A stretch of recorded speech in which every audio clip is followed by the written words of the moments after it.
شمس الدین محمد بن عبد الرحمن سخاوی نے المقاصد الحسنہ میں صفحہ 383 علامہ سخاوی نے جو کچھ لکھا اس کا خلاصہ یہ ہے، متعدد احادیث مرفوعہ میں ہے،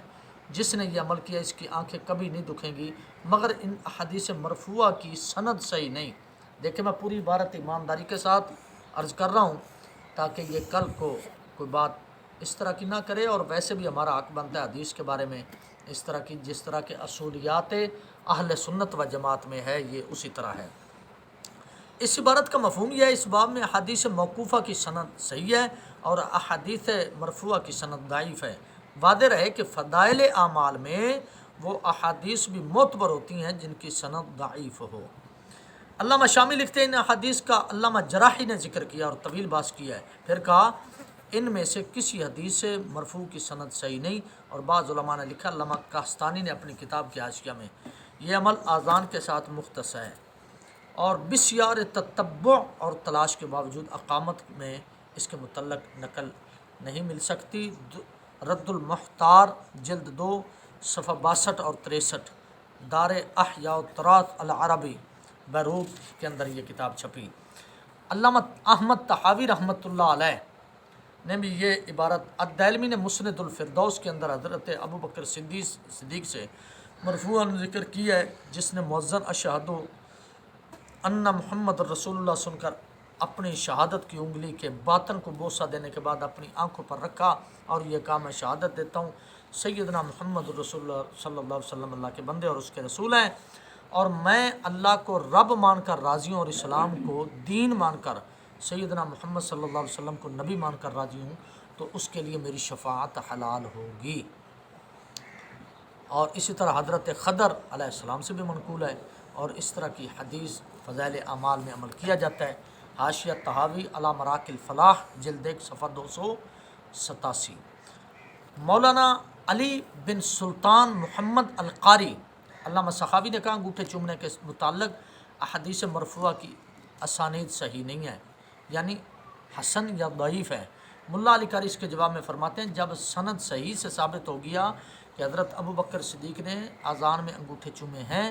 تو یہ عمل ہمارے لیے کافی ہے، کیونکہ رسول اللہ صلی اللہ علیہ وسلم کا ارشاد ہے،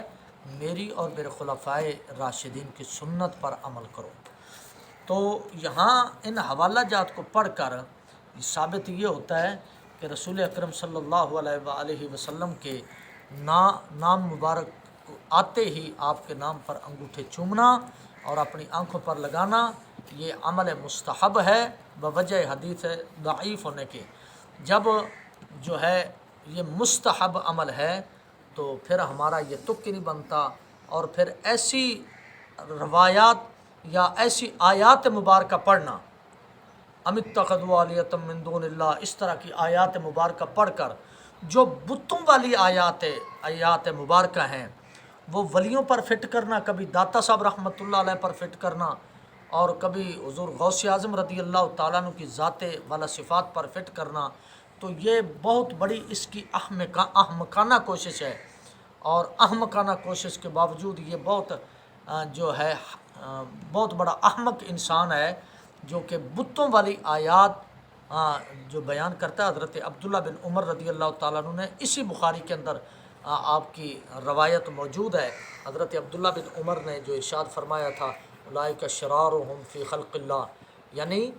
جو سب سے زیادہ شریر لوگ ہوں گے اللہ کی مخلوق کے اندر وہ یہی ہوں گے کہ